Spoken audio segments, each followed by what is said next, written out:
গৃহ শিক্ষাকে জ্বালা। নাও বাবা পড়ো পড়ো পড়ো। না আমি পড়তাম না।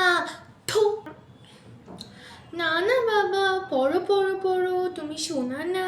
অ আ তুমি যদি পড়ো তাহলে তোমাকে একটা রাবার দিতাম, তা আর দেওয়া হলো না। আমি পড়তাম না, আমার রাবার দেন। আমার আজকে অন্যের বাচ্চা পড়ায় বলে এত জ্বালা সহ্য করতেছি। আইডিয়া। বাবু দেখো রাবার, এই রাবারটা পাইতে এখন তোমার কি করতে হবে? এখন তোমার ম্যাডামের সাথে তোমার পড়া লাগবে, তো পড়ো পড়ো পড়ো। না আমার কি লাগবে? আম্মু কি হয়েছে? তুমি কাঁদছো কেন? তোমার কি ম্যাডাম মারছে? রাবার দিচ্ছে না। ওরে ম্যাডাম, ওরা যদি এখন রাবার না দেন তাহলে তো আর পড়বে না। আপনি ওরা একটু রাবারটা দেন, তাহলে একটু ঠান্ডা হবে না। আরে আমি তো ওকে ওই সময় থেকে বলে যাচ্ছি যে বাবু শোনা পড়ো, ও তো পড়তেছেই না। লাস্টে রাবারটা দেখালাম, তাও কান্না থামতেছেই না, যে কি করি। ঠিক আছে এই নাও নাও বাবু, এইবার তো পড়ো। না আমি পড়বো না। থাক আমার সোনা বাবুটা, কাইন্দ না। দিস না তোমার রবার, এবার একটু পড়ো। আর ম্যাডাম আপনারে করছি, আমার বাবুটাকে একটু বুঝাই সুঝাই পড়াইন, হ্যাঁ। পরের দিন। আমি চলে এসেছি। কই টুনটুনি কই? টুনটুনিকে ডাকেন একটু। কই রে আমার সোনা মা?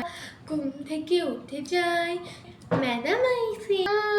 আমি পারবো না ম্যাডাম, কেন আইসি? আমি পড়বো না আপনার কাছে, জানি কেন থেকে জানি আমি। আপু সোনা ময়না পড়ো পড়ো, আমি পড়বো না আপনার কাছে, জানি কেন।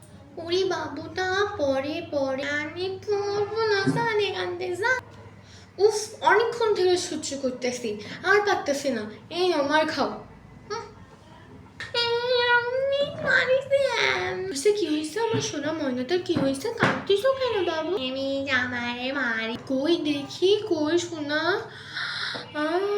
পুরো তো লাল হয়ে গেছে। দেখি দাঁড়াও, আমি এক্ষুনি তোমার বাবাকে ফোন। হ্যালো শোনো, কি হয়েছে? মান্টুর টিচার মান্টুকে মেরে একদম লাল করে দিয়েছে মুখটা। কি করবো বলো? আমি করেছিলাম, আমি তো পাশের কাজ করতেছিলাম পাশের রুমে। কি? ঠিক আছে ঠিক আছে, একদম লাল হয়ে আছে এখন দাগটা। ম্যাম মান্টুর বাবার সাথে কথা বললাম, মান্টুর বাবা বলেছে আপনাকে আর না আসতে। আপনাকে বলেছে আর না আসতে, আপনি আর আসবেন না। আপনি হলে বেতন নিয়ে নেন, কালকে থেকে আর আসা লাগবে না আপনার। হ্যাঁ কারণ আমি এক্ষুনি বেতনটা দিচ্ছি। এই নেন আপনার টাকা, রাখেন আপনার বেতন। আপনি কি আমাকে বাদ দিবেন? কালকে থেকে তো আপনার বাচ্চাকে আমিই পড়াতে আসবো না। আগে আপনার বাচ্চাকে বড় করেন, মানতে শিখেন যে টিচার রাখলে টিচারের হাতে বাচ্চাকে দিয়ে দিতে হয়। টিচারের যদি এতে একটু কিছু বলতেও হয় আর মারতেও হয়, তাও করতে দিতে। এই কথা না যে আমরা টিচার আপনার বাচ্চাকে মেরে ফেলতেছি। জানেন আমরাও তো লেখাপড়া করে বড় হয়েছে, আমাদের সময় আমাদের মা বাবারা জানেন কি বলতো?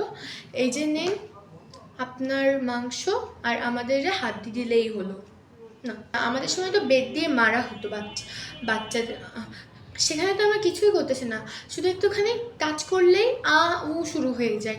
পড়ানো যাবে না, কালকে থেকে এবার এই ম্যাম বাদ হয়ে যাবে, এই ম্যাম দিয়ে আর কোনো পড়ানো হবে না। আর আজকে আপনার বাচ্চা যা করলো না, সেটা হলো শিক্ষকের সঙ্গে একটা অসভ্যতা। আপনার বাচ্চাকে শিখিয়ে রাখেন যে কিভাবে শিক্ষকের সাথে ব্যবহার করতে হয়, হ্যাঁ।